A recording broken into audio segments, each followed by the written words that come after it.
Now, welcome back, dear students. Now, in our class 9C, we already completed our 50% periodic classification of elements of our Homeoba exam. So, further, we are starting with first this topic periodic classification of elements. So, you concentrate on this. Okay.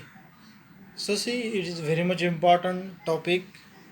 So in that we are mainly focusing on we are mainly focusing on need for classification.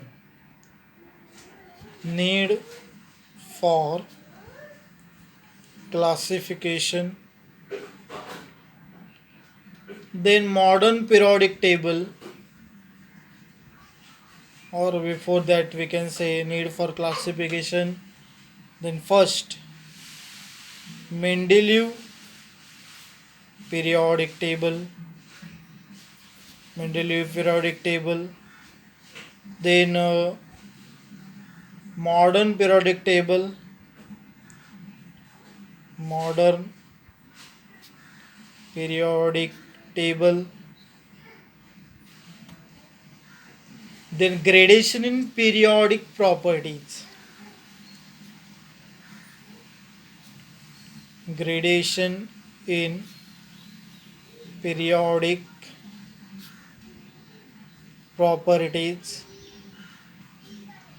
Then we are discussing after this valency. Okay. Then metallic and metallic and non-metallic properties. Non-metallic properties. Okay. So basically, in the beginning of 17th century, a very few elements were known.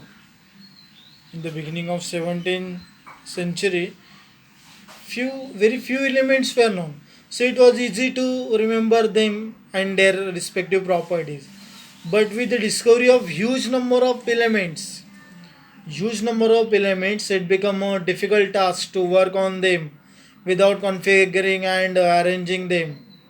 To overcome this problem, scientists started looking for some pattern in their properties so that they can classify all the known elements to make the study easier.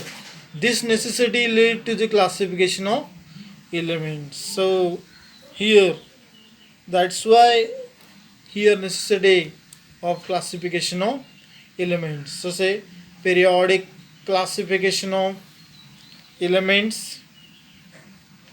Now we will say here periodic classification of elements. So say periodic classification is a classification of elements in a such way that elements with similar properties are grouped together.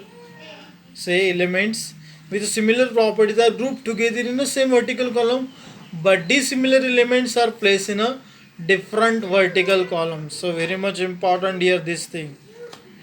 Similar properties are grouped together in the same vertical column, but dissimilar elements are placed in a different vertical column. So after that we will say discuss here historical development. What? Historical development. So say here historical historical development historical development of periodic classification.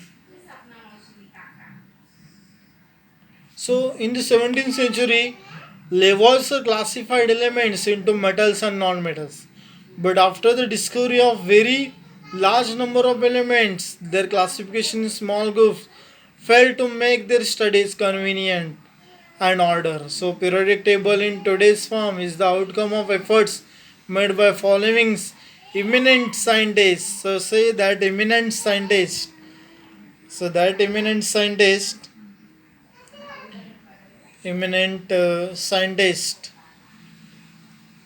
So say here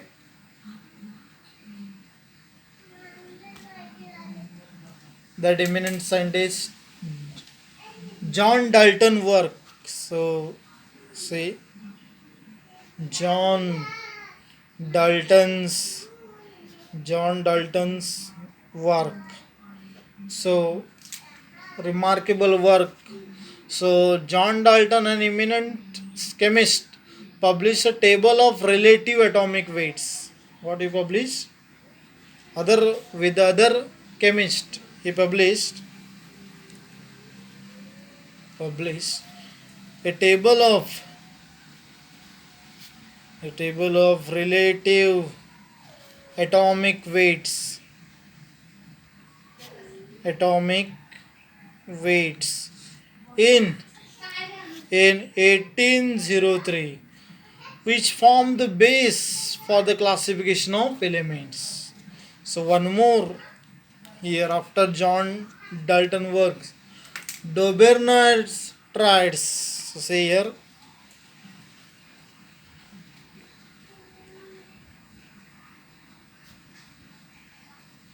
Dobernard's triads. So this also, so say in 1817, say in 1870, Dobernard classified elements in a group of three and named them. What he done? He made a group of